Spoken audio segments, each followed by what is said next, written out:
nous allons voir un système de l'ombre et une partie excessivement bien jouée par les blancs. Donc ce sont deux forts joueurs à 2220 et 2100, mais c'est un blitz. Mais par contre, la façon de jouer des blancs est très instructive et très intéressante. Ils vont faire des plans très très forts. Allez, cavalier F3, fou D6. Donc on avait vu une variante où les blancs jouaient fou G3. Et bien là on va en voir une autre où les blancs jouent cavalier E5 et jouent pour E5. Le problème dans cette variante, puisqu'on va mettre le cavalier là, c'est E4. Puisque si on met un cavalier en E5, les noirs vont mettre un cavalier en E4. Et on va voir que les blancs vont parfaitement se sortir de cette situation en provoquant des échanges sur E4 et en ouvrant la position de la sorte. Allez, dame C7 qui attaque E5, c'est logique.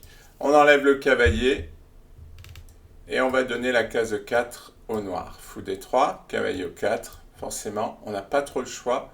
Petit roc, F6 pour chasser le cavalier. Et là, encore un moment intéressant, puisqu'on va échanger. Et là, les blancs, faisant cet échange, acceptent le pion doublé. Et plus tard, ils vont accepter le pion isolé. Donc en fait, pourquoi ça? Parce qu'ils dominent les cases noires, ils dominent le centre, et c'est leur objectif, et ils acceptent des faiblesses de pions. De toute façon, on ne peut pas tout avoir, et c'est stratégiquement bien joué. Bon, G3, il protège le pion qui était attaqué par la dame. A5, dame E2, vous allez voir, les blancs jouent pour le contrôle de E4. Bon, F5, c'est presque fatal, c'est ce que veulent les blancs, hein, parce qu'ils veulent la case 5 pour leur cavalier. C4, fou prend, pion prend, et c'est là où on voit toute la force du plan blanc. F3, et là le centre noir va être liquidé, pas le choix pour eux. C'est très bien joué, pion prend F3, tour prend, et après le plan des blancs va être d'attaquer sur la colonne. Et vous allez voir, une fois de plus, il va encore faire un nouveau plan très très fort. Donc dame F2 pour protéger et renforcer les cases noires. Pion prend, dame prend.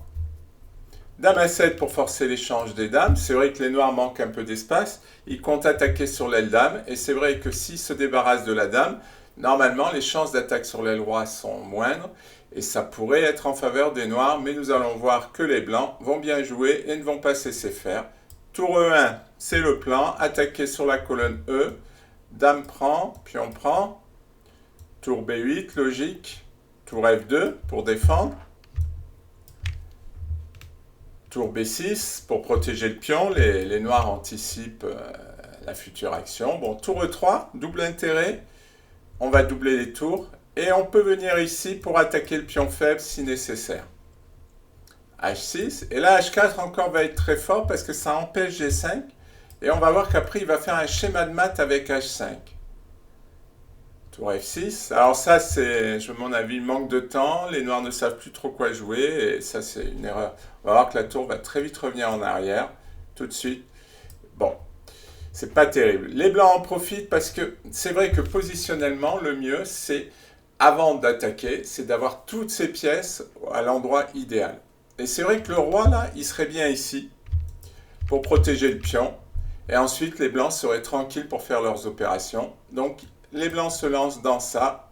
Roi H7, roi E1, tour D6. Bon, les noirs n'ont pas grand-chose à faire, hein. Il faut le reconnaître. C'est pas évident pour eux. Roi D2, tour B6, roi C3. Voilà, ils ont mis leur roi en C3. Tour D8. Bon, les noirs attendent, en fait. Et c'est là où, nouveau plan des blancs, qui est très très fort, c'est H5. L'idée des blancs est de jouer cavalier G6 et ensuite de menacer F5 pour permettre à la tour de rentrer et de menacer mat. On va le voir avec les coups. Fou A6, cavalier G6, il protège et c'est là où les blancs jouent F5. Et si les noirs prennent, on joue tour E8 avec la menace de mat en H8. Donc il joue A4.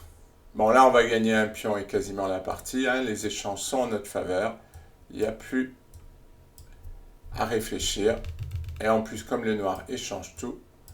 Maintenant, le pion va avancer quasiment tout seul. Fou B5 pour venir l'empêcher. Mais maintenant, regardons ce roi qui est tellement bien placé et qui va venir attaquer les pions noirs. Fou E8. On garde ce cavalier qui est très fort, cavalier F4. Le roi essaie de revenir. On protège notre pion, toujours renforcer sa position avant de passer à l'étape suivante. Roi F8. On prend le pion. De toute façon, il était indéfendable. Fou C6. Tout tombe. Roi C4, Roi 8. Mais ça, c'est dû... bon, on est en blitz à la fin de la partie, il n'y a plus de temps. Mais c'est dû au super plan qu'ont fait les blancs. Hein.